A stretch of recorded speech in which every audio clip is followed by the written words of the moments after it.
ஆன்மீக ஐதீகங்கள். நந்தி பகவான். நமது முன்னோர்கள் வழிகாட்டுதலின்படி எத்தனையோ வழிபாட்டு முறைகளை தொடர்ந்து பின்பற்றி வருகிறோம். அப்படி நாம் பின்பற்றும் வழிபாட்டு முறைகள், அதன் சிறப்பான பலன்கள் மற்றும் நமக்கு தெரியாத சில தகவல்கள் பற்றியும் கூறுவதுதான் ஆன்மீக ஐதீகங்கள் நிகழ்ச்சி.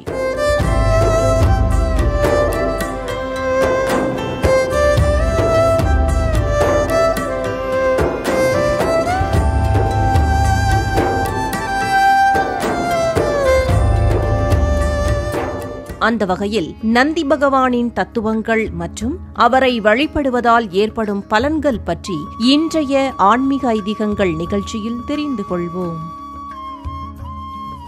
சிவனாரை என்றைக்கும் சுமக்கும் நந்தி, சேவித்த பக்தர்களை காக்கும் நந்தி, கவலைகளை எந்நாளும் போக்கும் நந்தி, கையிலையிலே நடம்புரியும் கனிந்த நந்தி, சிவலோகத்தின் தலைமை காவலர், சிவாலயங்களில் முதன்மை பெறுபவர், 4 வேதங்கள் 64 கலைகளையும் கற்றறிந்தவர், ஆம் பெருமை மிக்க நந்தியம் பெருமான். திவ்யமான வடிவமும் சக்தி வாய்ந்த நெற்றிக் கண்ணும், கம்பீரமான 4 புயங்களும், கையில் பிரம்பு உடைவாளும், சடை முடியும், சந்திர கலையும், நீலகண்டமும், 2 புயங்களில் மானும் மழுவும் கொண்டு இன்னொரு சிவரூபனாகவே நம் கண்களுக்கு காட்சியளிப்பவர் நந்தியம் பெருமான்.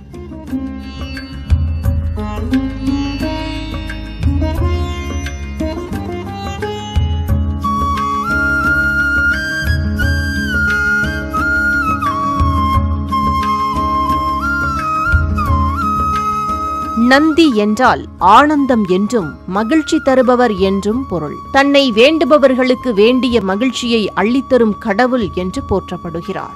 நந்தியின் முக்கிய வேலை தடுப்பது. தேவர்கள் மற்றும் சிவபெருமானை தரிசிக்க வரும் பக்தர்களை தடுக்கவல்ல அதிகாரம் பெற்றவர் நந்தி பகவான். அதாவது நந்தியின் அனுமதியின்றி ஈசன் உறையும் இடங்களுக்குள் யாராலும் செல்லவே முடியாதாம். வேதங்கள் அனைத்தையும் கற்றறிந்த நந்தி பகவான் சிறிதும் தலைக்கணம் இல்லாமல் ஆலயங்களில் சிவபெருமான் முன்பாக மிகவும் அடக்கமாக அமர்ந்திருப்பவர். ஒரு கோயிலில் 7 நந்திகள் இருக்குமானால் அந்த கோயில் நல்ல சக்தி அதிர்வலைகளை ஏற்படுத்தக்கூடியதாகவும் சிறப்புடையதாகவும் கூறப்படுகிறது.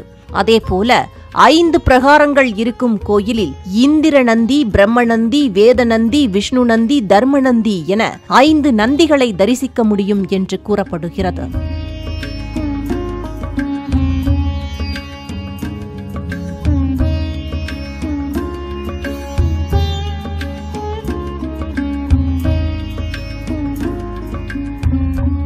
சிவாலயங்களில் கர்ப்பகிரகத்திற்கு நேர் எதிரில் கம்பீரமாக அமர்ந்திருக்கும் நந்திதேவர் தர்ம விடை எனப்படுகிறார். அழிவே இல்லாததும் எந்த காலத்திலும் நிலைத்து நிற்பது தர்மம்.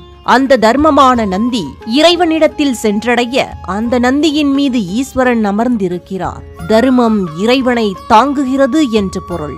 மேலும் கருவறைக்கு அருகே இருக்கும் நந்தியின் குறுக்கே போவதும் வீழ்ந்து வணங்குவதும் கூடாது என்றும் சொல்லப்படுகிறது. ஏனென்றால் நந்தியின் மூச்சுக்காற்று சிவலிங்கத்தின் மீது பட்டுக்கொண்டே இருப்பதாக ஐதீகம்.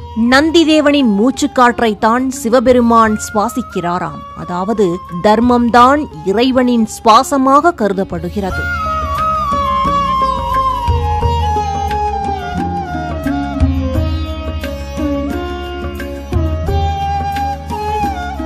நந்தி ஞானத்தின் அடையாளம் மட்டுமல்ல, தர்மத்தின் அடையாளம். அதனால்தான் சிவனை வழிபடும் போது நந்தியின் பின்னே நின்று கொம்புகளுக்கு இடையே சிவபெருமானை தரிசிக்க வேண்டும். அதாவது தர்மத்தின் வழி நின்று இறைவனை வழிபட வேண்டும் என்னும் தத்துவமாக கூறப்படுகிறது.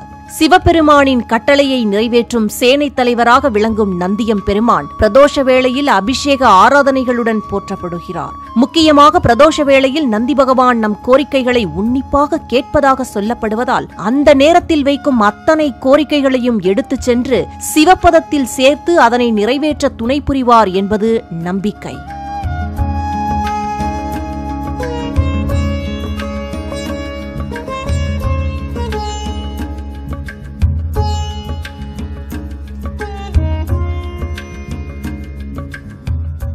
சிவ தரிசனத்திற்கு முன்பாக நந்தியை வணங்கி நந்தி காயத்ரி மந்திரமான ஓம் தத்புருஷாய வித்மகே சக்ரதுண்டாய தீமகி தன்னோ நந்தி பிரச்சோதயாத் என்று கூறி வழிபட மிக நல்ல பலன்கள் கிடைக்கும் என்கிறார்கள் ஆன்மீக பெரியோர்கள்.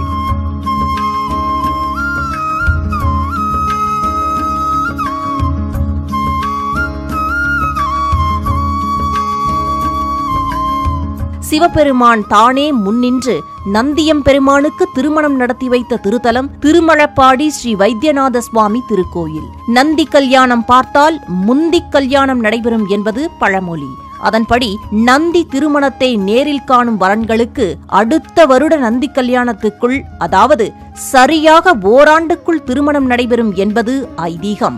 ஆண்டுதோறும் பங்குனி மாதத்தில் ஸ்ரீ சுந்தராம்பிகை உடனுரை வைத்தியநாத சுவாமி மற்றும் திருவையாறு அறம்பளர்த்த நாயகி உடனுரை ஐயாரப்பர் உள்ளிட்ட சுவாமிகள் எழுந்தருள பக்தர்கள் முன்னிலையில் மணமகள் ஸ்ரீ சுயசாம்பிகை தேவியர் கழுத்தில் மணமகனான நந்தியம்பெருமான் மங்கள நான் அணிவிக்க பக்தர்கள் அட்சதை தூவ திருக்கல்யாணம் வெகு விமர்சையாக நடைபெறும்.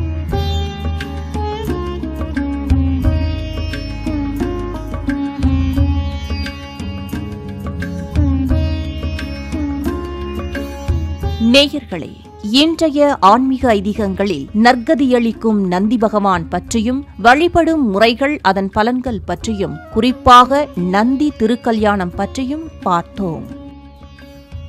ஆன்மீக ஐதீகங்கள். நந்தி பகவான்